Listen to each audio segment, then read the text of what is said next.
apartado vamos a hablar sobre las características de la escuela lancasteriana. Principalmente se regía en lo que viene siendo el castigo y un premio. ¿Qué quiere decir?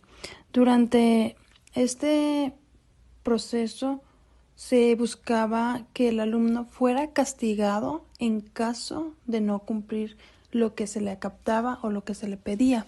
La mayoría de las veces, a lo que nos platicaba la lectura y lo investigado, nos dimos cuenta de que el alumno por lo regular era castigado. ¿Qué quiere decir?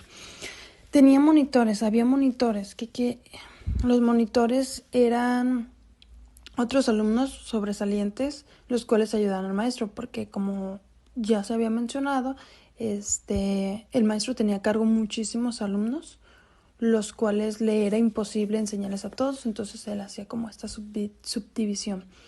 Estos monitores ayudaban al maestro y eran pues encargados de informarle todo lo que pasaba en cada uno de los alumnos. Los monitores lo que hacían era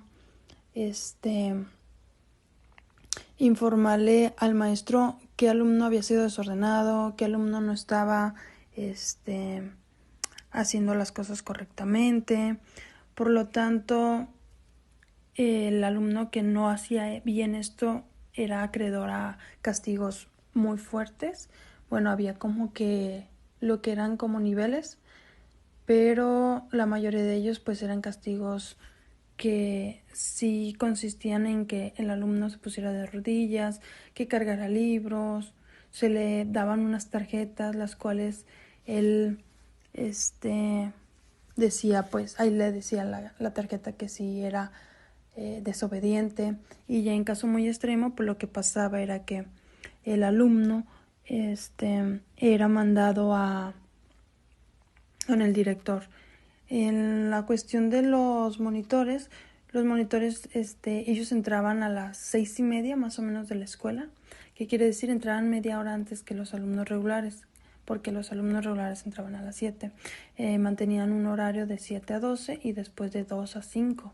Por lo tanto, estudiaban aproximadamente lo que eran 7 horas. Pero cabe destacar que la mayoría de los alumnos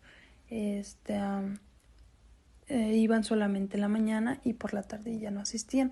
Muchos de ellos, de hecho, tenían mucha inasistencia debido principalmente a su condición económica. ¿Qué quiere decir? La mayoría de estos alumnos eran pobres.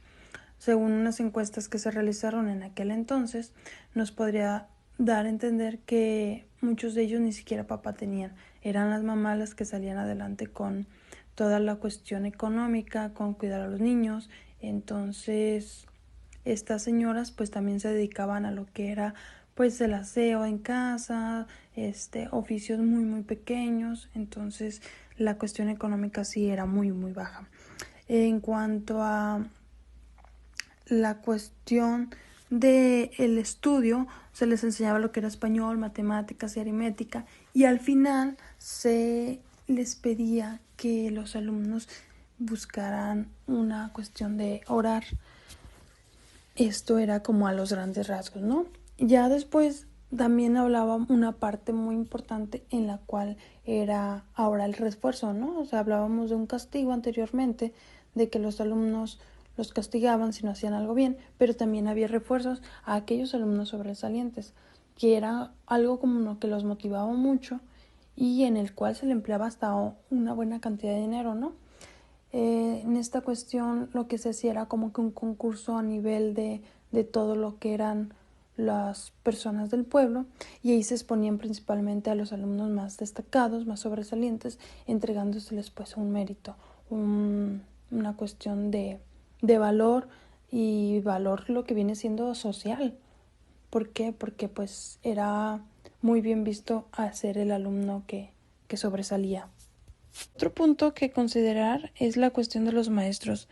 Se dice que la mayoría de los maestros ganaban muy poco y además tenían problemas de pago, ocasionando pues que cada vez hubiera menos docentes al frente, y que también los docentes tenían que lidiar mucho con la cuestión familiar. ¿Y quiere decir esto? Que había padres de familia que exigían que la escuela fuera más dura, mientras que otros pues apelaban a lo contrario. Entonces, aquí nos queda esta cuestión de que siempre se ha tenido que lidiar con esta parte familiar que sí viene muy marcada en los alumnos. Y a grandes rasgos, pues estas son algunas de las características de lo que vendría siendo el método lancasteriano, este tipo de escuela.